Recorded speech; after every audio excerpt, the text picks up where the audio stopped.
한국의 살인사건 131번째 사건입니다. 131회네 벌써. 네. 네. 이 사건 주영형 사건이라고 말씀드리겠습니다. 체육교사 주영형 영형 사건. 네. 음. 네, 초반에 알려졌던 사건 이름은요. 음. 이름만 들으셔도 알 거예요.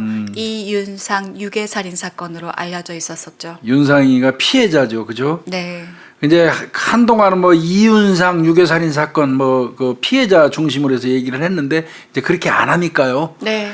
그렇게 안 하니까 이거는 체육교사 주영형 사건 이렇게 부르는데 사실은 체육교사도 거기다 붙이면 안 돼.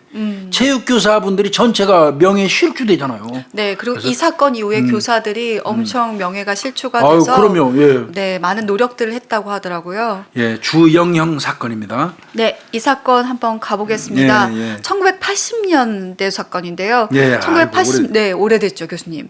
1980년 11월 13일 네, 목요일입니다. 예. 서울 마포구 공덕동 소재의 경서중학교 1학년에 재학 중이었던 이윤상 군이 유괴돼서 살해된 사건입니다. 14살이죠. 네. 아마 그 납치해 가고 난 다음에 이제 범인이 그러니까 이제 나중에 뭐 밝혀지는 건 이제 주영형이 미리 얘기했으니까 네. 주영형이지만 이제 현재 상태에서는 이제 미상 상태 범인 못 잡은 상태로 이제 설명을 저희가 드릴게요. 어떤 범인이 그 전화를 했어요. 돈을 주지 않으면 윤상이를 해치겠다는 식의 살아있는 것처럼 윤상이가. 네.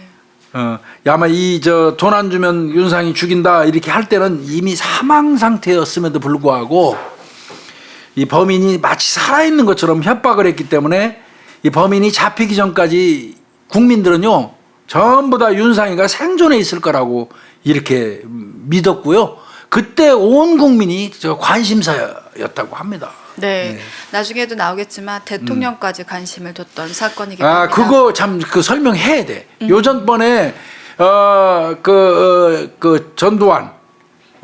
전두환이 야 이거 참 전두환 호칭하는 게 어렵더라고요. 뭐 다른 대통령도 무슨 대통령 이렇게 부르는데 전두환은 이제 전두환 이렇게 부른다고 그래가지고 왜 똑같이 그 전두환도 전 대통령이라고 하면 되는 거지 왜 안 하냐 이렇게 일부 말씀하시는 분들이 있는데 그 지금 보도 지침 전체가요. 방송국이고 뭐 우리나라 언론 전체가 그 유죄 확정되고 난 이후에 이 전두환 같은 경우는 그냥 전두환 전 대통령자를 빼는 걸로 통일을 했어요.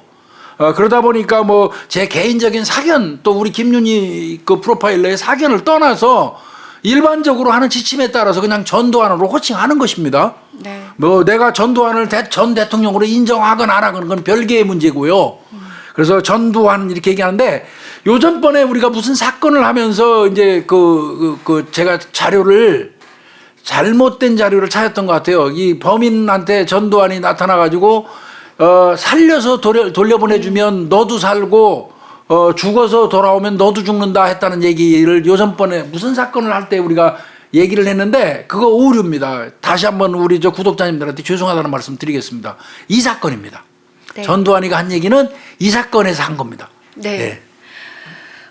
이 사건 범인 금방 잡힐 거라고 생각했고 그렇게 예. 바랬습니다. 하지만 거의 1년이 지나서야 범인이 검거가 되는데요. 예. 1981년 11월 30일 그러니까 거의 11월 13일 날 지난해 아이고. 그러니까 거의 1년이 넘은 거죠. 예. 그래서 1년 만에 범인이 검거가 됐는데 그때 범인은 이윤상 군이 다니던 학교의 체육교사 주영형이었습니다.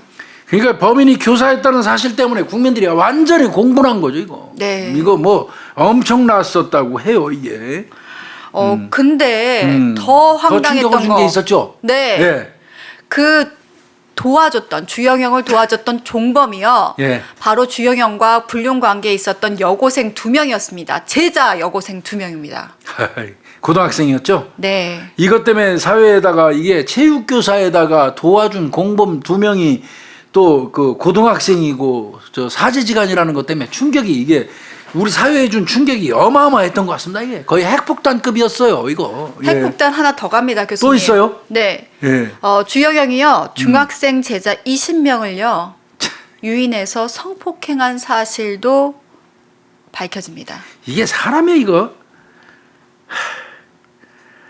야, 이 정말 이 사실은 저 중학생 제자들 성폭행한 게 아름아름 그 나오는 바람에 1년 동안 수사하는 과정에서 그게 단서가 돼 갖고 이게 치고 들어가서 주행형이 잡은 거죠? 네. 이 사실이 밝혀지면서 처음에는 의심을 안 했어요. 체육 교사니까. 그럼 선생님이 그러리라고 누가 상상이나 해. 네. 그래서 주영형에게는 어떻게 보면은 그 뭐 의심도 안 하고 용의 선상도 올라 있지 않았다가 나중에 이 사건 이 사람 도덕적으로 문제가 있고 범죄를 저지른 사람이구나 라고 해서 수사가 이루어졌고 이제 주영형이 밝혀진 겁니다. 이 사건이 의미가 있는 게요. 거짓말 탐지기 최초로 활용한 사건이에요. 우리나라에서. 거짓말 탐지기. 거탐. 저도 처음 알았어요. 네, 이게 거탐 우리나라에서 최초로 활용했던 사건이 주영형 사건입니다. 이게. 네. 이제 가보죠 사건. 예. 네, 이윤상 군에 대해서 얘기 안 할 수가 없습니다. 마포구 공덕동에서 거주하고 있었고요. 경서중학교 1학년생. 14세였는데요. 부유한 집안의 2대 독자래요. 아이고, 2대 독자에 또. 네. 근데 요즘에는 이제 뭐 독자라고 하면은 아예 형제가 없다라고 하지만 그때는 이제 남자 누나가 네, 누나는 있거든요. 그래서 2대 독자고 누나하고 이윤상 군이 이렇게 있었어요. 그러니까 왜 지금은 옛날에는 아들만 계보를 잇는다는 개념 때문에 독자 무슨 3대 독자 뭐 이렇게 얘기하는데 그거는 그 죽은 얘기죠. 네. 죽은 뭐 담론이죠. 어떤 면에서 보면 이제는 딸을 통해서도 가계는 이어집니다. 알렉세일리가 쓴 뿔이라는 책이 있어요. 거기에 보면 딸 모계를 따라가 가지고 쭉 추적해서 나오는 그런 현상이 있거든요. 네. 뭐 한때는 나도 이제 딸만 하나 달랑 놔놓고 난 이제 내 대는 끊겼어.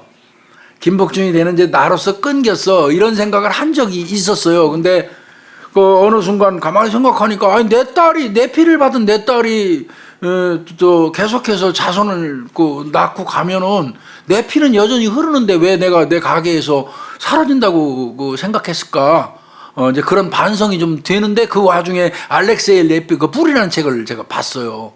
그래서 굉장히 탐독했던 그런 생각이 나는데 없습니다. 지금은 무슨 독자 타령하면은 그건 지은응아예요. 네, 무식한 겁니다 이제는. 네. 네. 이 이윤상 군 3살 때 소아마비가 걸려서 그 왼쪽 다리가 불편했대요. 예. 근데도 우수한 성적이 굉장히 좋았대요. 전교 1, 2등 했대요. 중학교 때. 그다음에 명랑한 성격에다가요. 글솜씨도 되게 뛰어났다고 하고요.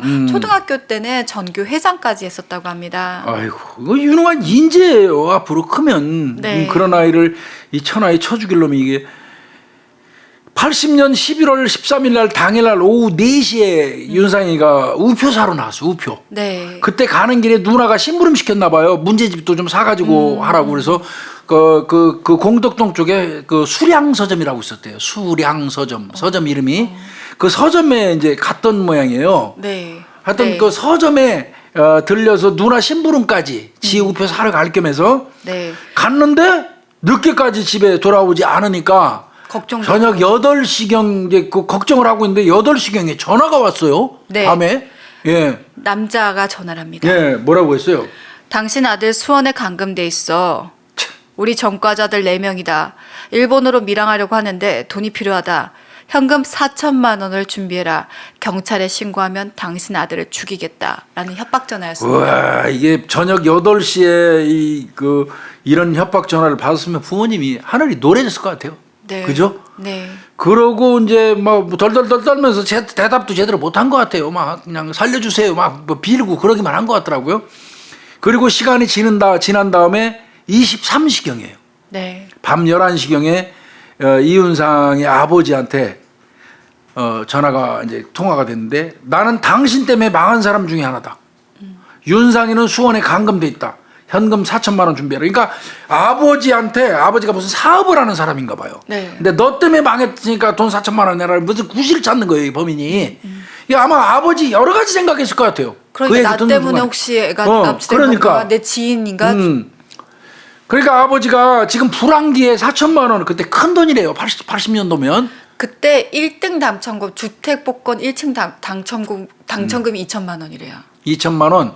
내가 82년도에 경찰 들어가가지고 순경 3호봉 군대 갔다 와서 받은 게 12만 원이에요. 아, 그리고 교수님 포니차 알아요? 10만 9천 원이다. 포니를 내가 포니 1부터 탔어요. 그때 포니차가 100만 원이었대요. 뭐 그 정도 안 비실 거예요. 그러면은 이게 진짜 4천만 원이면 엄청난 네. 거예요. 근데 그러니까 진짜 4천만 원을 준비할 수가 없잖아요. 그러니까 아버지가 이 불황기에 4천만 원 순식간에 준비할 수도 없고 2천만 원은 내가 준비할 수 있다. 이렇게 얘기했더니 범인이 그래요. 그럼 내일 낮 12시에 전화할게요. 그때 시키는 대로 하세요. 그러고 전화 딱 끊었어요. 네. 환장하는 거죠 이거. 그리고 다음 날에 아버지가 생각이 많았을 거예요. 아유 그럼요. 경찰에 신고하면 죽인다고 그러잖아요 늘. 그런데 이거는 경찰에 신고해야 되는 거다라고 그럼요. 판단이 섰던 거죠. 그래서 경찰에 신고를 합니다. 그래서 아침 일찍 경찰들이 이제 옛날에는 그 녹음 장치가 있죠. 그렇죠. 그거 그 가지고 와서 전화기에다 네, 연결해요. 영화 보면 이렇게 네. 그 딱 눌러가지고 녹음하는 게 있는데 형사 2명이 들어가서 잠복을 하면서 그 전화 감청을 이제 시도를 합니다. 근데 전화 안 왔죠. 그 다음 날은 네. 전화 안 왔어요. 네. 얼마나 피가 말랐을까요 이게. 그리고 나서 16일 그러니까 13일의 범행 당일이니까 3일 뒤에 14, 15, 16, 3일 뒤네요. 네. 예. 그 저녁 6시 40분에 예. 다시 이제 전화 온 거죠. 뭐 네. 얼마나 전화 통화 앞에서 애타게 기다렸겠어요. 그때는 이윤상 군의 목소리가 들립니다. 그 윤상이가 이렇게 얘기했죠. 이분들이 시키는 대로 하지 않으면 나는 죽어요. 요거만 딱 들려주고 뺏어요. 네. 근데 그러면서 4천만 원을 계속 요구를 합니다. 예.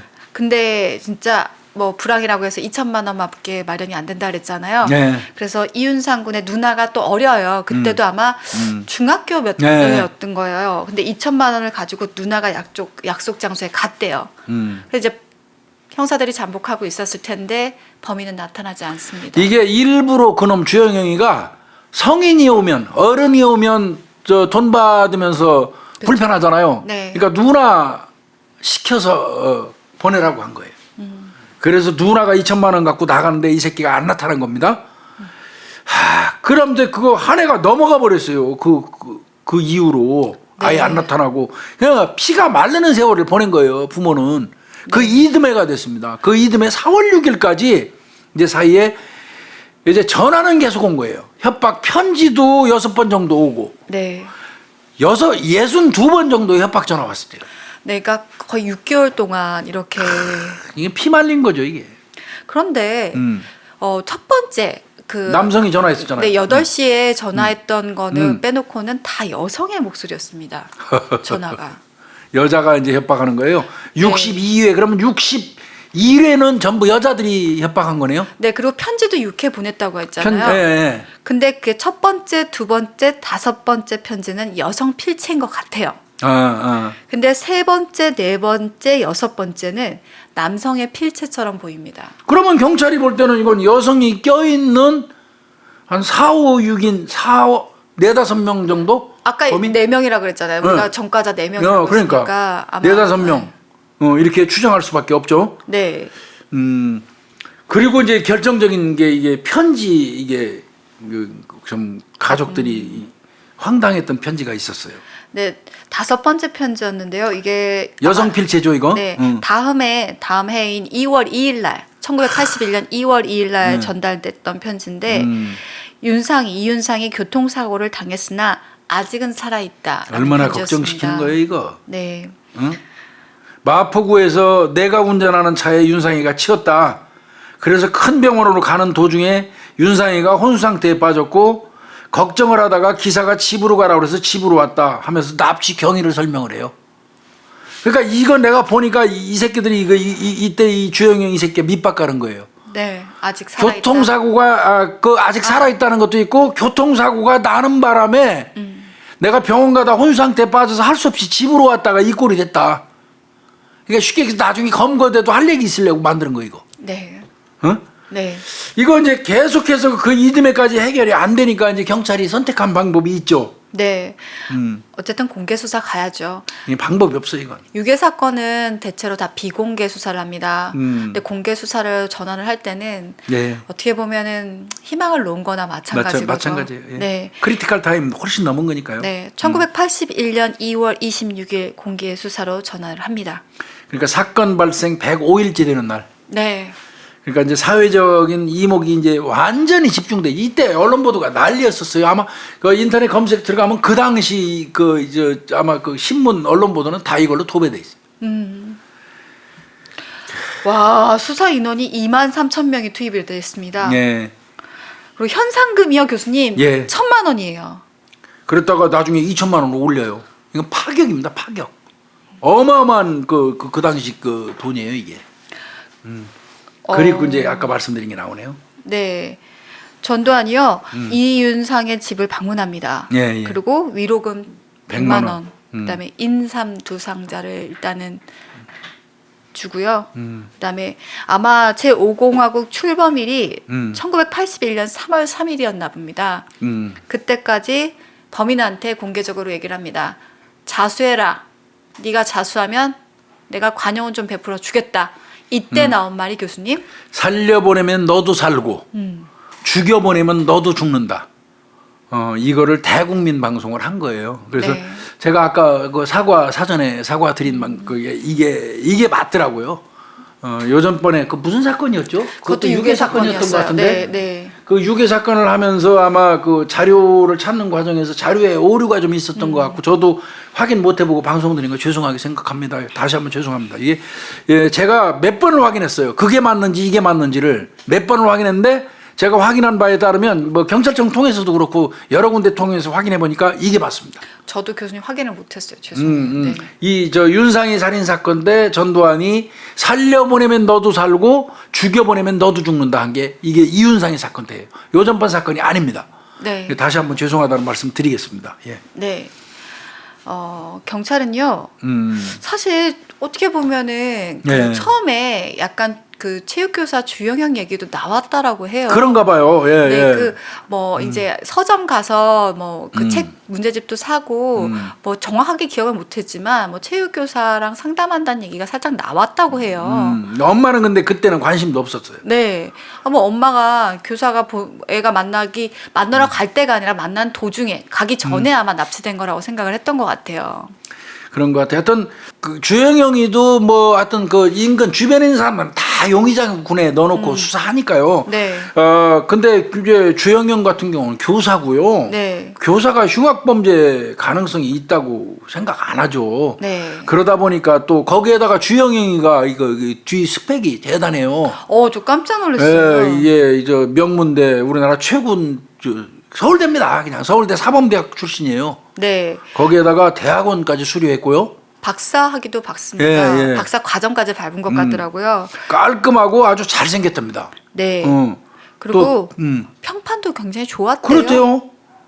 그러니까 뭐 이 교사들이 검거된 이후에도 믿을 수가 없다고 펄떡펄떡 뛰었다는 거예요. 이게 이제 이른바 얘기하는 후광 효과예요. 그렇죠. 그 사람을 보는 게 아니라 그 사람의 뒷배경을 그러니까요. 보다 보니까 수사망에서 피해갈 수밖에 없었습니다. 그런데다가 알리바이 조사 아마 다 했을 텐데. 알리바이 확실했던 것 같고요. 네. 그리고 그럼 보통 자기가 범인이면 뭐 방송사라든지 가족 만나는 거 꺼릴 거 아니에요. 근데 이제 방송사에서 학교로 찾아오면 주영이가 나서갖고 지가 인터뷰했어. 빨리 범인 검거되기를 바란다 막 이러면서 인터뷰도 지가 적극적으로 하고 가족들 찾아가가지고 위로도 하고 수사본부도 이 새끼가 찾아갔대요. 그때 하필이면 나를 만나러 나왔다가 변을 당했다는 것 때문에 내가 책임을 느낀다. 근데 뭐든 협조할 테니까 잘 부탁한다 막 이런 얘기도 했대요. 그러니 누가 얘를 의심하겠습니까? 그러니까요. 근데 이거는 경찰에서 처음에 엄마한테 특이한 사항, 애가 누구 만난다고 그랬어요? 단지 우표 사러 갔어요? 누나 심부름만 갔어요? 하고 물어볼 때 그 초창기에는 엄마는 그거 이외에는 대답 못 했었어요. 네. 그러다 한참 지난 다음에 이제 뒷부분에서 얘기할 부분인데 한참 지난 다음에 엄마가 기억을 이제 찾아내는 과정에서 이제 얘기가 나와요. 선생님 만나러 간다는 거. 이게 초반기에도 나와요. 사실 초반기에도 제가 체육교사를 만나러 간다는 얘기가 나오는데 그 이제 후광 효과도 있고 다들 만나러 가기 전에 납치가 됐다고 생각했는데 그렇지. 나중에 체면을 하다가 그 뒤에 윤상군이 붙인 단어가 있어요. 한마디 때문에 의심을 하게 되기 포커스가 되거든요. 그건 이따가 뒷부분에서 설명하려고 그러는데. 네. 하여튼 뭐 저 쫓아다니면서 방송사 오면 적극적으로 인터뷰하고 수사본부터 찾아가서 빨리 잡아달라고 부탁하고 네. 이지랄하면서 이놈이 저 숨어 댕긴 거죠. 이를테면. 그렇죠. 이게 이제 영구미제 사건으로 가고 있는 상황이 된 거예요. 네. 조사를 하다 보니까 이제 뭐 여러 주변 지인들을 조사를 했겠죠. 네. 근데 주영영에 대한 얘기가 나오기 시작을 합니다. 조금씩 나왔어요. 네.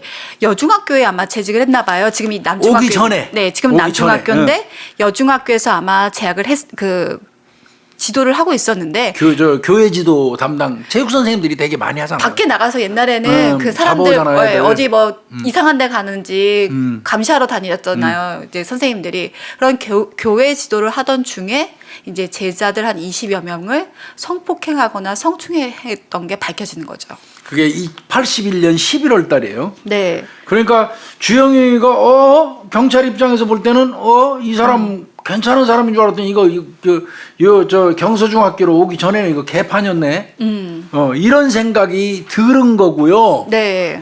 그래서 의심을 사는 중에 이제 이윤상 어머니가 체육 선생님하고 개인적인 면담을 하기로 했다. 이제 이런 거. 이게 아마 최면에 의해서 나왔던 것 같은데 나중에. 네. 그리고 뒤에 어떤 말이 있냐면 아마 체면술사를 불러서 체면을 했는데 그때 엄마한테 부모님한테 얘기하지 말고 나오라고 체육교사가 그 얘기를 했다라는 거예요. 그러니까 처음에는 그냥 체육교사 만나러 간다는 얘기만 엄마가 알고 있었는데 그건 별로 의심 안 했지 그러니까. 네, 근데 체면을 하다 보니까 아이가 엄마 근데 부모님한테 말하지 말고 나오라고 했어. 요걸 기억해낸 거예요. 최면술사에서. 네. 일본에서 온 최면술사죠. 네. 그때 그 당시에 일본에서 온 최면술사가 했는데 그러니까 맞아요. 김윤희 프로파일러 말한 대로 체육 선생님을 만나러 가는 건 초창기에 알려지긴 했어. 그러니까 주영영이를 조사했겠지 경찰이. 네. 체육 선생님 최종적으로 만나러 가는 사람이 주영영이면 당연히 경찰이 주영영이 조사하지. 네. 그런데 주영영이 조사해보니까 너무 멋있는 선생님이잖아. 네.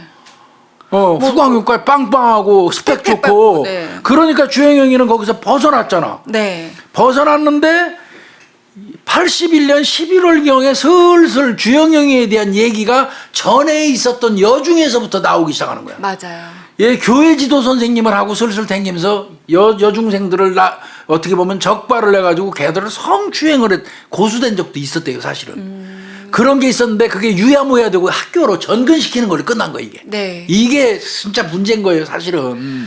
잘랐어야 되는 거예요, 그때. 근데 이 전근 와가지고 이제 여기서는 완전히 세탁된 상태에서 있는 거죠. 그렇죠. 그러다 보니까 안 밝혀진 건데 이제 그게 슬슬 나오니까 경찰이 이거 엄마가 얘기하는 거 좀 더 자세히 들어볼 필요가 있는 거야. 기억하는 거를. 그래서 일본에서 체면술사를 모셔와요. 네. 그때 당시에는 체면술사 자체가 없었어요. 우리나라에서는 그 당시에 체면술사 잘 안 했거든요. 네. 그래서 체면을 했더니 선생님한테 조금 전에 말씀하신 것처럼 상담을 하러 오라고 했는데 너 올 때 엄마 아버지한테는 말하지 말고 와. 선생님이 이런 말을 했어 엄마. 이 얘기를 기억해냈어요. 최면에 의해서. 그러니까 이 소리는 뭔가 의심스러운 소리잖아요. 네. 그래서 경찰이 바짝 달라붙은 거예요. 네. 그래갖고 주영영이 먼저 따다가 당신 거짓말 탐지기 조사 좀 해. 이게 최초의 거짓말 탐지기 조사예요. 네.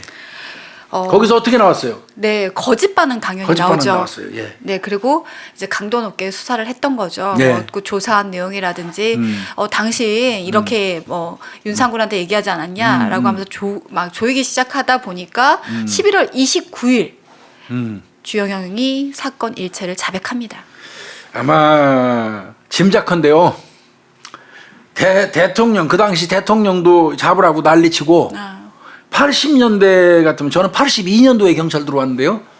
80년대 이렇게 쪼는 사건이면 주영영이 아마 모르긴 해도 경찰서 끌려가가지고 터졌을 가능성 많아요. 그래서 여기가 강도 높은 조사라고 돼 있는데 이게 네. 뭘까? 많이 주워 맞았을 가능성이 더 높다고 봐요. 이미 저 여학생들 20여 명 성폭행한 거 드러났잖아. 네. 이미 그것만으로도 주영영이는 갈놈이 이제 빵에. 아마 상당히 강도 높은 조사. 에이, 차라리 그러면 안 되지만 하여튼 요놈 혼 좀 났을 겁니다. 네. 그러고 이제 이놈이 또 범행을 하면 범행할 만한 동기를 찾아야 되잖아. 네. 한편 또 그거 조사했겠죠. 아니 배경도 좋고 다 안정돼 있는 사람인데. 그럴 이유가 없잖아. 네. 그런데 도박빚이 있습니다. 그것도 1,000만 원이나. 그 당시 1,000만 원. 네. 그것도 독촉받고 있었다며요. 네.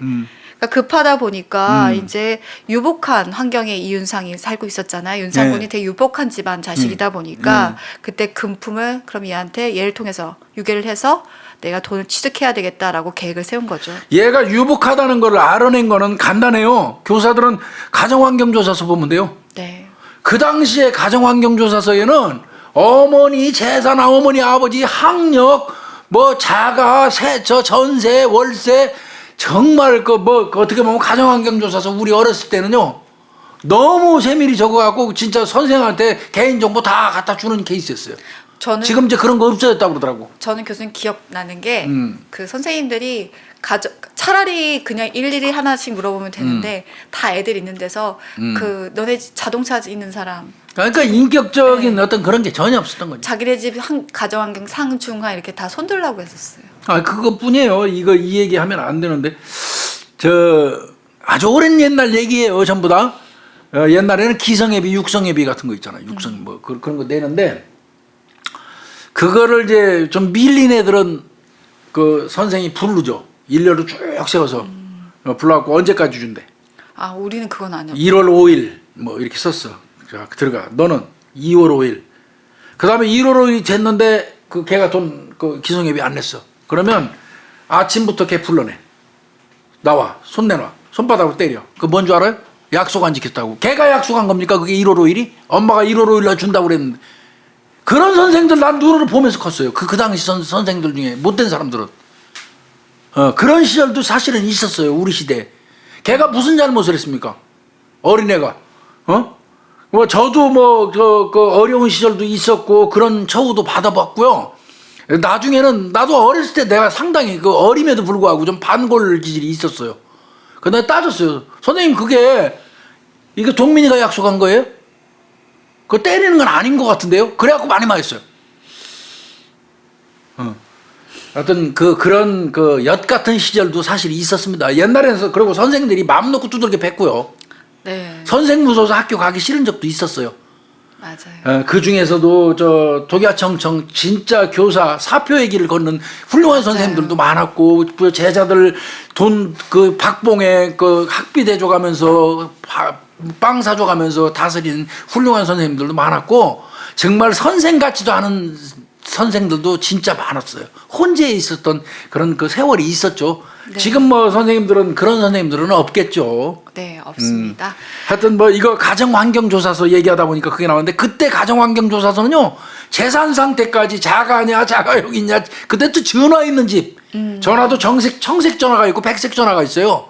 그 청색 전화 가지고 있는 집은 부잣집이에요. 이게 집에 있는 전화기 그 돈 주고 팔고 살 수 있는 거예요. 그건 청색 전화기는. 그 백색 전화기는 그냥 놓고 쓰기만 하고 전화비만 내야 되는 건데 청색 전화기는 또 내가 박동민이한테 팔 수 있어요. 돈 받고. 전 거래가 가능한 전화도 있었고 백색 내가 너무 늙은 얘기를 한다. 이거 하지 맙시다 이거. 예. 하여튼 가정환경조사서에 낱낱이 적혀 있어요. 가족관계에서부터 재산 상태까지. 네. 그러니까 그걸 딱 보고 얘 잘 사는 애구나.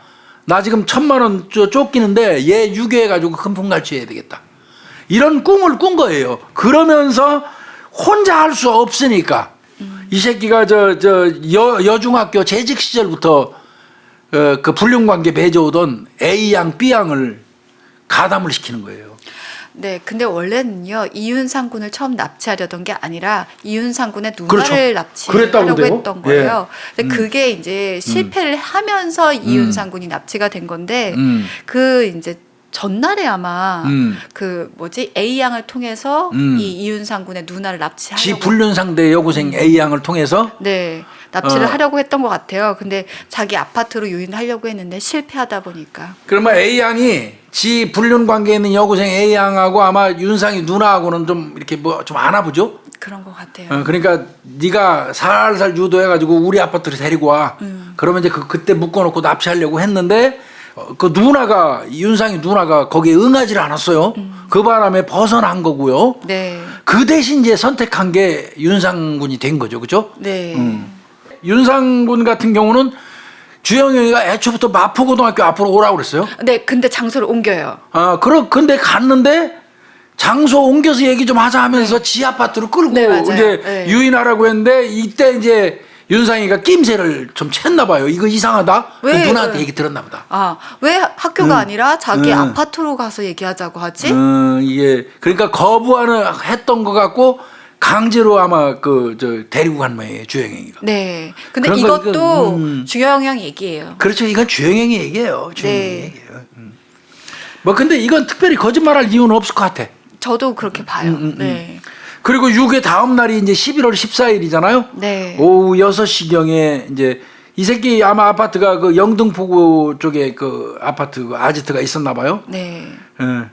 근데 이거 이게 진짜 어떻게 그 처음에는 금품 갈치만 하려고 했었는데 왜 사망 살해까지 하게 됐느냐 이런 경위를 아마 물어봤던 것 그 같아요. 과정에서 나온 얘기구나. 네, 그 이윤상 군이 이제 얘기를 하다 보니까 아마 누나가 얘기를 했던 것 같아요. 그래서 살짝 들은 것 같아. 누나도 그러면 선생님이 유기하려던 거예요?라고 이렇게 소리치니까 똑똑한 애니까. 그래서 아마 그 명주실 노끈으로 손발을 결박을 했나 봐요. 그리고 반창고로 이제 입을 틀어막고 이불까지 씌운 거죠. 그러니까 얼마나 답답해요. 질식하죠. 네. 잘못하면 이게 질식사 하는 거예요. 다음날 확인해 봤더니 아이가 숨을 안 쉬는 거죠. 나쁜 놈의 새끼가. 그러면 결박하고 입에다 반창고 붙이고 이불 덮어 씌우고 그 다음 날이 11월 15일인데 아침 7시. 네. 그때까지는 살아 있었다고 분명히 법원에 기록돼 있어요. 법원 그 공판 조서에. 근데 이제 좀 상태가 안 좋으니까 주영영이가 윤상이를 병원에 데려가야 할지 자수할지 고민하다가 그대로 두고 학교에 출근했다 이렇게 얘기했는데 이거는 이 새끼 얘기예요. 네. 그리고 오후 2시에 귀가해 보니까 사망했다. 이제 본인이 이렇게 진술했는데, 근데 요 진술 내용, 병원에 데려가야 될지 말아야 될지 고민하다가 그냥 학교로 왔다. 그리고 오후 2시에 가보니까 죽었더라. 이 말은 나름대로 지는 빠져나가려고 진술한 내용이거든요. 네. 근데 이 말이 딱 빌미가 됩니다. 미필적 고의에 의한 살인죄가 딱 성립이 되는 거예요. 병원에 데려갈까 말까 고민했다는 얘기는 죽을지도 모른다는 거 인식했다는 뜻이잖아요. 그럼에도 불구하고 필요한 조치를 취하지 않았기 때문에 이거는 미필적 고의에 의한 살인죄가 인정되는데 기여하는 진술이에요. 네. 주영이가. 네. 네. 그리고 나서요, 이제 한 15일이 더 지납니다. 이때도 A 양이 도왔다고 하는데요. 네. 시체를 이제 이윤상 군의 시체를 여행 가방 아마 네. 샀나 봐요. 거기에 넣은 다음에 PVC 물통이라고 되게 파란색 물통 같은 거 큰 거 아시죠? 거기다가 이제 옮겨 담아서 용달 차량을 불렀나 봐요. 그래서 그 북한 강변에 있는 데다가 안매장을 했다고 합니다. 거기 아마 이제 가평인가, 가평 대성리. 그 김유희 프로파일러 대성리 안 올라가 봐서 모르는데 옛날에 오리엔테 캠핑 많이 갔었어요. 네, 저희도 많이 대학 가면 오리엔테이션 네, 대성리로 네, 많이 네, 가죠, 그죠? 네. 그 가평군 북한강 둔치 그 대성리 그 덤불 아래에다가 모래 파고 아마 시신을 유기했던 거 안매장했던 것 같습니다. 이 새끼 처음에는 목 졸라서 죽였다고 자백했었어요. 네. 그러더니 나중에는 뭐 반창고 붙여가지고 이불 덮어놨더니 사망했더라 이렇게 진술했거든요.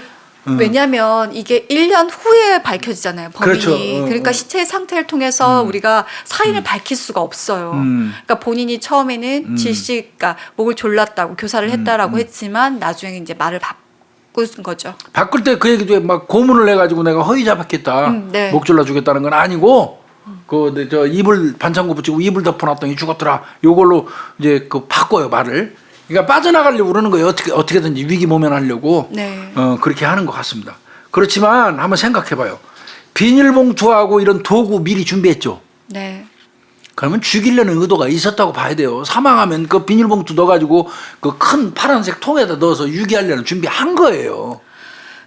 그리고 이윤상 군이 죽었을 때 근데 통화할 때는 분명히 이윤상 군의 목소리가 들렸잖아요. 그거는 납치하자마자 녹음한 것 같아요. 그러니까 왜 납치하자마자 녹음을 해요? 죽일 의도가 없는데. 죽이려는 거죠. 죽이려는 거죠. 그러니까 미리 녹음해 둔 거는 저 죽여놓고 이제 나중에 써먹으려고 한 거 아니에요? 그다음에 면식 관계잖아요. 네. 이미 면식 관계라면 이건 자수할 가능성이 없죠. 그러니까 이건 처음부터 살해 계획을 꾸몄다고 보는 게 타당할 것 같습니다. 네. 그렇다면 교수님 A 양하고 B 예, 양이 이거 더 열받아요. 이거 아주 공범 이거. A 양 같은 경우는 특히 누나도 이제 유인을 했었고, 그렇죠. 그다음에 아까 보니까 편지, 협박 편지 이것도 썼던 것 같고, 또 그 시체를 유기할 때 협조까지 했던 것 같은데. 살해는 가담 안 했어요. 감금하는 데는 같이 갔지만 살해할 때는. B 양은 B 양은 협박 편지만 작성했던. 그러니까 가담 정도는 A 양보다 B 양이 적네요. 네. 그리고 이거 보면서 이거 정말 열받더라고요. 주영영이 나쁜 놈이 이게 사람이 아닌 이유가 여기서 하나 더 나와요. 수사가 이제 쪼여오잖아. 네. 바짝바짝 쪼여오니까 A 양하고 B 양이 걱정이지. 이 새끼 주영영이는 자기는 빠져나갈 수 있다고 본 거야.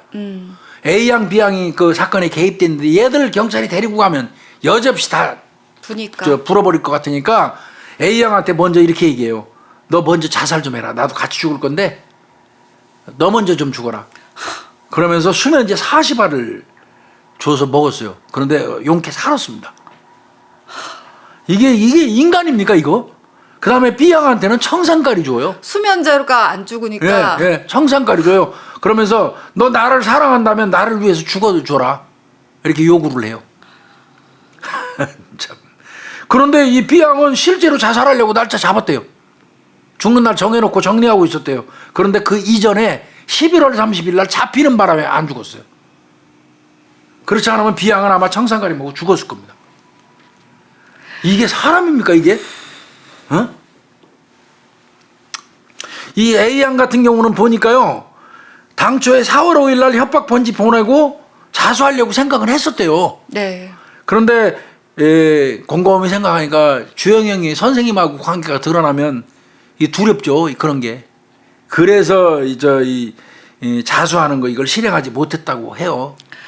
그리고 A 양 같은 경우는요. 가정도 유복했대요. 네, 그렇다고 그래요. 또 글짓기도 했고 피아노도 치고 그때 당시에 피아노까지 치면 진짜 집안이 아마 잘 서포트해주는 집안이었을 것 같은데. 아주 모범생이었대요. A 양 같은 경우. 네, 그래서 저는 A 양을 더 이 범행에 적극적으로 가담을 시켰던 것 같아요. 그런 것 같습니다. 네. 그러니까 이때 자수하고 했었으면 빨리 해결이 됐는데 이제 본인 입장에서 주영영이하고 관계를 밝히는 순간 자기 인생이 쪽난다고 본 거지. 이 A 양 같은 경우는. 그래서 이제 자수하는 걸 안 했고 결국은 그게 교도소로 이제 행하는 지름길이 돼버린 거고요. 어차피 교도소는 가지만 차이는 있지 않겠어요? 자수한 거하고. B 양 같은 경우는 이제 공부를 이제 좀 못했나 봐요. 56명 중에 53등이었으니까 끝에서부터 세는 게 빠른 정도. 그런데 성격은 조용한 성격이었다고 해요. 그러니까 모범생과 좀 약간 지지나 둘을 어떻게 보면 네. 주영영이가 애인 삼아가지고 범행에 가담시킨 거예요. 저는 이거 보면서 약간 똑같은 건 아닌데 왜 약간 찰스 맨슨 사건 있잖아요. 맨슨 사건. 네, 이들을 어떻게 보면은 범죄 가담하게 하고 범죄 어떻게 보면 지금 요즘에 잘 많은 나오는 말이 가스라이팅이라든지 그루밍이라든지 요게 쓸 수 있는 말이지 않을까라고 생각이 들어요. 근데 또 주영영 같은 경우는요. 테드 번디랑 또 약간 느낌이 좀 비슷하잖아요. 테드 번디가 진짜 고학력에 또 잘생긴 얼굴에 말 주변이 굉장히 좋고 주변에 정말 환심을 잘 사는 뭐 정치까지 했다고 하니까요. 약간 저는 약간 크로스돼서 겹치더라고요. 아주 특이한 캐릭터인 건 사실이에요. 주영영이가. 네. 그리고 저는 이게 사이코패스 검사를 안 했지만 100% 이때는 뭐 사이코패스라는 개념 자체가 없으니까. 주영영이 100% 저는 사이코패스라고 생각하는 게 뭐 진짜 사건 자체를 조작하고 꾸미고 그거에 대해서 자기가 어떤 죄책감도 느끼지 않고 또한 성관계도 문란하고 그런 것 같아요. 요 새끼 재판 갔죠? 네. 재판 이 새끼 죄명이 뭐였냐면 미성년자 약취 유인 및 살해. 네. 그다음에 시체 유기. 네. 그다음에 자살교사 미수. 그렇죠? 자살교사인데 안 죽었잖아요. 네. 그래서 1982년 11월 23일 사형 선고가 떨어집니다. 예, 82년 4월 30일 날 제가 경찰 들어왔거든요. 경찰 들어오고 나서 주영영이 사건 들었어요.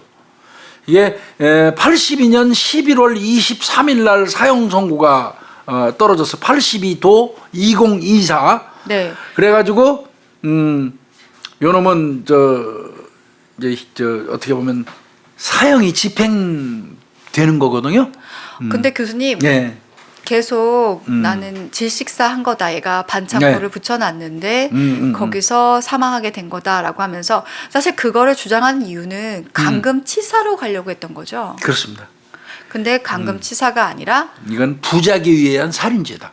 죽을지도 모른다고 인식하면서 아까 말한 것처럼 미필적 고의에 의한 살인죄인데 죽을지도 모른다는 인식을 하면서 어떤 특별한 행동을 취하지 않았잖아요. 부작위했잖아요. 네. 그래서 궁극적으로 사망했어요.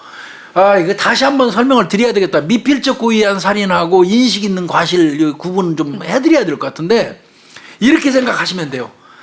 내가 옥상에 올라가 돌을 2개 들었어요. 옥상에서 내려다 봤더니 지나다니는 행인들이 무지개 많아요.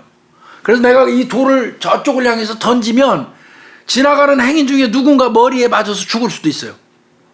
그거를 머릿속에 인식을 했으면서도 그 던지는 순간 그래도 내가 설마 맞겠어? 절대 안 맞을 거야 라는 확신을 가지고 본인 입장에서 던졌다면 인식 있는 과실이에요. 그걸. 네. 살해의 고의가 없는 거예요. 네. 근데 이놈이 돌을 던지면서 맞으면 맞아서 죽어도 할 수 없어. 그러면서 던져버렸다면 인식이 있는 거죠. 네. 그러니까 그런 경우는 미필적 고의가 있는 거예요. 고의에 의한 살인인 거예요. 그래서 여러분들 이런 걸 어떻게 구분해라고 하지만 그래서 그 진술하는 내용들을 어떻게 하냐가 그럼요. 되게 중요하고요. 그 주변의 증거물이라든지 그럼요. 상황이 굉장히 중요한 겁니다. 그래서 그러면은 주범인 조영영은 사형 선고를 받습니다. 예. 그렇다면 공범 A 양은 그때 고2였다고 하는데요. A양, B양 이거 진짜 이름을 그냥 네, 성은 네. 얘기해버릴까 싶어. 네, 이거 네. 이거 나쁜 애들이라. 성은 얘기해도 될 것 같아요. 공범 A양은 2양입니다. 2양. 네. 고등학교 2학년 이씨예요. 네. 이가인데 얘는 죄명이 유인, 강금, 네. 안매장에 도움 준 사체고 유기. 네. 그다음에 협박 전화했잖아요. 협박 편지 쓰고. 그래서 얘는 1심에서 징역 10년 받아요. 1심에서. 그리고 2심에 가가지고는 단기 소년범이잖아요. 단기 3년, 장기 5년 확정. 그러면 얘는 한 3년 정도 살고 나갈 수도 있고 길으면 5년까지 사는 걸로 끝난 거예요. A양 같은 경우는. 네. 2양은 근데 뭐 상고까지 갔다 자기가 신청을 했는데 기각돼 버렸어요, 이건. 네. B양 같은 경우는 협박 편지만 작성했던 걸로 돼 있잖아요. 얘는 한 살 더 먹었어요. 고3이에요. 네. 고양입니다. 고양. 얘는 B양, B는 네. 1심 때 징역 2년에 집행유예 3년을 받고요. 이러다 보니까 집행유예 나왔으니까 항소 얼른 포기하죠. 그냥 항소 네. 포기하고 그냥 넘어간 거죠. 네. 자, 주영영이 같은 경우는 두 아이 아빠였대요. 그 당시에 29살인데도. 주영영이 자기 자식을 생각해서도 이러면 안 되는 놈이죠. 네. 그런 놈이 이런 짓을 했고 이게 사형이 확정되니까 재심 청구 여러 번 했대요. 그거 다 기각됐어요, 번번이. 네. 그리고 아마 나름대로 이제 그 당시 군부 정권이잖아. 네. 군인들이 득세하던 시절 아니에요. 80년도 오공화국 시절에 얘가 ROTC 출신이에요. 주영영이가. 그래서 ROTC 그 선배가 군 실세가 그 당시에 있었다고 그러네요. 그 사람한테 청탁을 했는데 그 선배가 단칼에 거절했대요. 네. 그것은 현명한 선배죠. 그러니까 그리고 이게 지금 어떤 사건인데. 그리고 네, 3심 재판에서 네, 왜 이런 멘트들이 자기가 정말 많이 나오는지 모르겠습니다. 내 속에 악마가 있었다. 아니, 네 속에 있는 게 아니라 네가 악마죠. 그렇죠. 있었다. 부인과 부모님께 죄송하다. 나는 태어나지 않았다 여겨달라. 이 끝에 가면서까지도 윤상이한테는 안 빌어. 이 나쁜 새끼가. 지 엄마하고 부모님한테 죄송하대. 나쁜 놈의 새끼 말이야. 자, 이게 사형 확정되고 나서 83년 7월 9일 날 바로 교수형이 처해졌어요. 네. 얘는 그래서 이 세상에 존재하지 않습니다. 주영영이는. 네. 근데 얘 그 유언 남겼다면서요. 사형 집행 전에 이제 아마 그 사형수로 있으면서 뭐 개신교에 귀의했다고 그러는데요. 이게 이제 어떤 영화에 저기 우리 박 PD님과 관련돼 있는 영화에 네, 나오는 그 어떤 모티브가 된 건데요. 나는 하나님의 품에 안겨 평화로운 마음으로 떠나가며 그 자비가 희생자와 가족에게도 베풀어지기를 빌겠다. 딱 나오네. 우리 박 PD 그 고향 이름하고 그냥 딱 그냥 맞춰지네 그냥. 나는 하느님의 품에 안겨서 평화로운 마음으로 떠나가며 남한테는 이렇게 잔인한 짓을 해놓고 너는 평화로운 하느님의 품에 안겨가지고 하느님이 이런 새끼 품어줬을까? 떠나가며 그 자비가 희생자와 가족에게도 베풀어지기를 바란다. 이것도 자비 운운하는 거 이거 불교인데. 하여튼 뭐 이러면서 눈하고 콩팥을 기증을 했다고 그러네요. 네. 근데 이거 설이 여러 개 있어요. 네. 네. 본인이 직접 한 게 아니라 네. 강요에 의해서 경찰이 반강제로 권유했다는 설이 또 있어요. 하여튼 뭐 대학생 4명한테 기증이 됐습니다. 눈하고 콩팥이. 네. 주영영이는 바로 형장의 이슬로 사라졌고요. 네, 본인은 그렇게 뭐 진짜 개신교에 귀의하면서 하나님 품으로 갔다고 유언을 남겼는데 예. 남아있는 피해자 가족들은 그럼요. 삶은 정말 힘들었습니다. 예, 힘들었어요. 네, 그 1991년 3월에 아마 경향신문에 났던 걸로 이제 기반으로 네, 해서 그 내용이 있죠. 네, 그 가족들의 지금 상황들을 조금 말씀을 드리겠습니다. 이윤상 군의 어머니 김 씨는요, 남편하고 함께 1982년도에 윤상 장학회를 예. 만듭니다. 그래서 지체장애 학생들을 이제 도와주는 일을 하게 됩니다. 아들 윤상군이 이제 소아마비를 앓고 있었잖아요. 네. 그래서 이제 사망한 아들이 생각나다 보니까 이제 지체장애 학생들 도우는 거를 남편하고 둘이 한 것 같고요. 네. 훌륭하신 분들이에요. 그리고 또 수기도 썼더라고요. 이거는 가슴으로 피로 써나간 책이에요. 비정이여라. 수필집 집필을 했습니다. 이 수기집을 비정이여라. 비정하다는 거죠. 비정이여라. 이걸 집필했고요. 어머니도 마음고생하시다가 85년 2월 14일 날 천주교에 귀의한 다음에 췌장암으로 네. 85년 3월 12일 날 사망했습니다. 네, 천주교에 귀한 후 한 달 정도 네. 지난 후에 사망을 했습니다. 네, 아버지는 이제 대인기피증에 많이 시달렸다고 그러겠죠. 하더라고요. 오직하겠습니까? 이것도 화딱지나는 거 있는데 이제 A양이라고 불리는 그 E양 공범. 네. 네. 요건 85년 12월 달에 성탄절 특사로 석방됐네요. 네.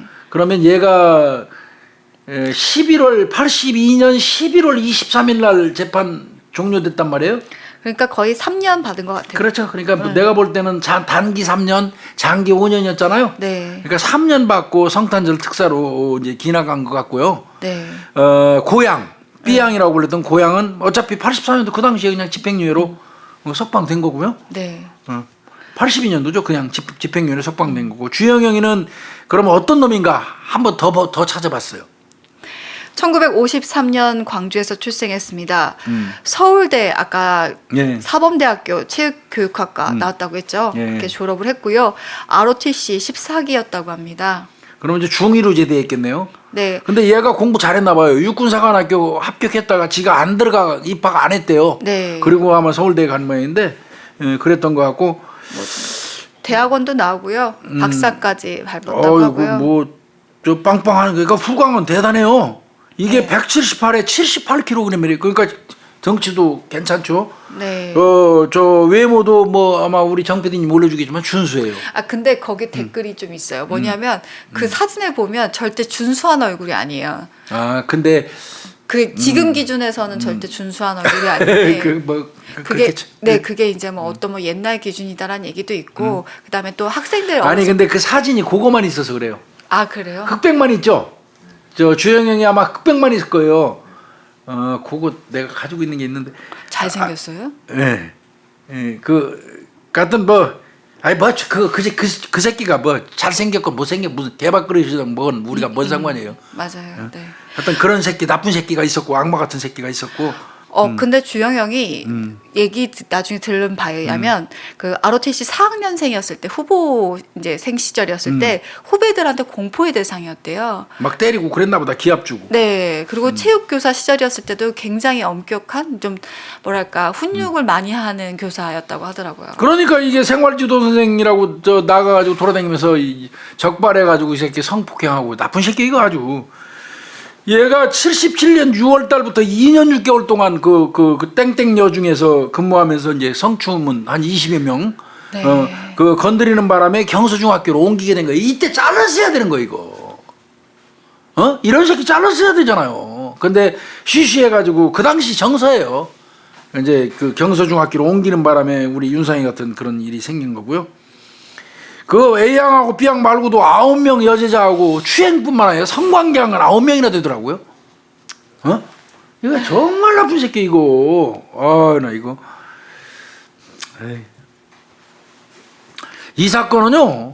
그 김윤희 프로파일러나 나나 경찰 했지만 아주 특이한 기록을 남긴 사건이에요. 저는 이거 보면서 계속 예. 이게 뭐야? 이게 가능해? 라는 생각이 예. 들었어요. 이거 웃기죠. 네, 이게 담당 사건 이 주영영 사건의 담당 수사과장이요. 예. 이 사건 이후에 경찰서장으로 해결되면서 그냥 바로 그때는 수사과장이 내가 알기에는 경감이었을 것 같거든요. 네. 그런데 총경으로 바로 됐단 말이에요. 근데 82년도 같으면 아마 경정일 수도 있어요. 네. 근데 그 사건 하나 해결했다고 수사과장을 그러니까요. 바로 그냥 경찰서장으로 해주는 케이스는 흔치 않거든요. 그러니까 낮은 계급이면 낮다라고 그럼 그렇지만 뭐, 네, 실무자 계급이면 가능해요. 근데 이게 어쨌든 관리자 계급이 이렇게 사건 하나 해결했다고 올라가는 것도 이거 이상한데 수사과장이 잡은 것도 아니고 엄밀히 얘기하면. 네. 근데 수사 종결 후에는요. 이거 아예 다 종결된 후에는 경무관으로 승진합니다. 그럼 결국은 2계급 승진시켜 준 거예요. 서장으로 가는 것도 그 행로가 어마어마한데 저 서장 못하고 나왔잖아요. 경찰 들어와가지고 경찰서장까지 하면 일단은 1차 성공한 걸로 봐요. 네. 그 다음에 서장에서 끝나도 영광스럽다고 봐요. 그 전국에 있는 경찰서가 뭐 200몇 개죠. 네. 네. 그러면 대한민국 그 어떤 그 인구의 0. 몇 %밖에 안 돼요. 서장직위를 가진 사람이. 그러면 그것도 고위직인 거고요. 그것도 성공한 축으로 보거든요. 저는 그거 못하고 와서 억울하거든요. 그게 늘 가슴속에 좀 맺혀 있고 그런데요. 근데 그 서장으로 진급을 탁 시키더니 사건 잡았다고 하니까 순식간에 저 서장으로 경정에서 내가 경정으로 제대했거든요. 무궁화 3개가 경정이에요. 경정으로 있다가 4개를 줘버린 거예요. 이것도 획기적인 건데 네. 보직도 서장을 줘버린다? 네. 총경은 그 4개를 달았다고 해갖고 경찰서장 당장 안 줘요. 몇 년 딴데 경찰서 무슨 과장하거나 무슨 교육가거나 이래야 돼요.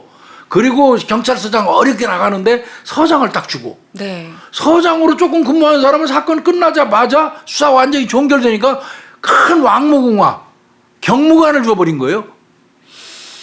그러면 이거는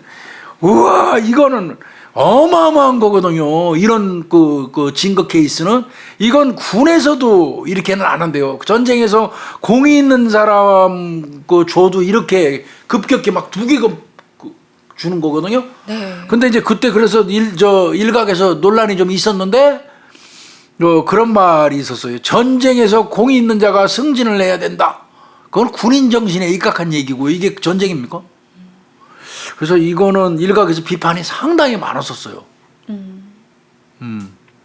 군인 잣대를 맞춘 것 같아요. 군인의 잣대로. 그런 것 같아요. 그리고 통은 커요. 수사팀한테 100만 원 하사 있으면 큰 돈 던진 거예요. 그때 당시는 엄청 큰 돈인데요. 100사람 월급 던진 거예요. 내가 그랬잖아요. 82년도에 10만 9천 원, 13만 2천 원까지 갔죠. 10만 9천 원에서부터 시작해서. 근데 100만 원을 하사라는 말을 쓰면 안 돼요. 뭐 하사는 왕이 어떻게 보면 백성들한테 줄 때 하사라고 얘기하는데 전두환이가 하사한 건 아니죠. 그냥 준 거죠. 그 이용어는 쓰면 안 되는데 하여튼 100만 원을 수사팀에다 줘서 아마 논아가서 갔을 거예요. 네. 이건 저는 설은 안 읽겠습니다. 예. 네. 이 영화요. 저는 사실 밀양보다는 친절한 금자씨에서 더 와닿았었거든요. 그때 최민식이 아마 주영영이었던 것 같고 이제 그 아마 여고생을 이제 그때 이영애 씨 역할로 아마 생각을 좀 빗대서 만들었던 게 아닐까 싶습니다. 뭐 이청준 작가가 단편 소설 벌레 이야기를 모티브로 해갖고 밀양이라는 거 한 네. 거거든요. 신 앞에서 인간의 존엄성. 뭐 이제 이건데 소설 서문에 이윤상군 사건 모티브로 했다. 뭐 이런 게 써 있었어요. 그러다 보니까 이제 그 밀양을 자꾸 이제 이 사건하고 빗대기도 합니다. 네. 그러고 이제 친절한 금자씨 박찬욱 감독이 한 거 그것도 이제 이거에서 모티브가 됐다고 얘기도 하고. 네. 이게 이제 중요한 거는 아까 이제 그 기독교 관련된 거 얘기했는데 섭리자의 사랑 앞에 사람은 무엇인가 뭐 이런 그 어떤 주제를 던지기도 했고요. 네. 밀양에서 저는 그때 그 범인과 그 이제 그 뭐라 그러죠? 이 셀로판처럼 이 판 사이에 두고 그 전도연이 얘기를 하는 장면이 있어요. 맞아요. 전도연이 정말 그 종교에 귀를 하게 되면서 위안을 얻고 진짜 용기를 내서 가요. 그래요. 네, 이 사람에 대해서 내가 용서를 해주고 진짜 용기를 내서 앞에 갔는데 범인은 정말 편안한 얼굴로 나는 이미 용서를 받았고 하나님의 품에 갑니다. 지가 어떻게 용서를 받아 이 새끼. 그런 식의 얘기들을 해요. 그때 이제 그 전도연이 나와서 모든 것을 막 부정하게 되고 막 이런 얘기들이 있는데 과연 희생자와 유족한테 이런 얘기들 나는 하나님으로 인해서 하나님의 품에 안겼다 그게 이런 무슨 말들 위안이 됩니까? 그래서 옛날에 우리 김유희 프로파일러가 명언이 있어요. 명언. 이렇게 나쁜 짓 하고 들어간 새끼들은 교도소에서 반성하지 않기를 바래요. 그죠? 네. 반성하지 않아서 끝까지 증오의 대상이 됐으면 좋겠어요. 갈등하지 않게. 피해자가. 반성 끝까지 안 하고 악착같이 개같이 살다가 되셨으면 좋겠어요. 그거 진짜 명언이에요. 명언. 내가 그 생각 많이 해봤어. 이게 진정 피해자들을 위한 얘기가 아니죠. 하느님의 품에 안겨가지고 참나 이게 하느님이 그 새끼들 용서할까요? 그 신이 그럴 권리 있을까요? 아니 막말로? 이게 또 기독교 믿으신 분들한테 욕먹을까봐 말도 함부로 못하겠는데 하느님이 이런 새끼 용서하실 권리 있어요? 권리 있을까요? 나는 그것도 가끔씩 의문을 가져봐요. 네. 여기 4천만 원이라는 액수의 크기를 적어 놓으셨네요. 내가 이거 찾았어요. 네. 소주하고 우유 가격이 200원이었대요, 교수님. 네, 그때 소주 한 병 우유가 200원이었어요. 짜장면 한 그릇이 250원에서 300원. 그다음에 최저 시급이 462원. 예. 그다음에 회사의 부장급 월급이 50만 원. 예. 그리고 일반 직장인 월급이 30에서 40만 원. 서울 시내 아파트 한 채가 1,000만 원에서 1,200만 원이었다고요? 예. 그럼 이게 집 거의 4채 값을 요구한 거네요. 그렇죠. 엄청난 액수였구나. 마지막으로 그 희생한 우리 그 윤상군 명복을 빌면서 그 윤상군이 초등학교 5학년 때 쓴 그 동시가 있어요. 네. 동아일보 81년 2월 27일자 이렇게 기재된 건데요. 요런 그 동시를 썼네요. 연필 끝에는 지우개가 달려 있다. 연필이 잘못 쓰면 지우개가 지워주고 우리들 마음에도 지우개를 달자. 잘못된 생각을 지워버리게. 윤상군이 쓴 동시입니다. 이게. 왠지 그 주영영이 이 시를 읽었으면 어땠을까라는 생각이 납치하려고 했을 때 유기하려고 했을 때 그 잘못된 생각을 좀 지우개처럼 머릿속에 지웠으면 어땠을까 하는 생각을 해보게 됩니다. 네. 한편 서글픈 그런 사건이었고요. 주영영이나 하여튼 이 세상에 존재하지 않는 사람입니다. 항상 이제 유괴 사건은 하고 나면 아파요. 네, 아파요. 아파요. 진짜 아픔을 떠올려서 미안하지만 그 아이들을 잃은 부모님들은 어떤 마음으로 살아갈까? 그러면 네, 라는 생각을 합니다. 그래도 버티시고 그러면 네, 힘내시고 네, 그랬으면 좋겠습니다. 네. 우리 뭐 악마 한 편 이야기했네요. 네. 진짜 예상도 못했던 나를 보호해주고 나의 앞길을 그리고 내 길에 정말 빛이 되어줘야 되는 교사가 납치를 해서 그것도 자신의 제자들과 같이 공동으로 또 다른 제자를 납치해서 살해했던 사건이었습니다. 악마를 보았습니다. 네. 그러네. 그 제목이 오히려 맞는 것 같다. 네. 고생했어요. 네, 고생하셨습니다. 네.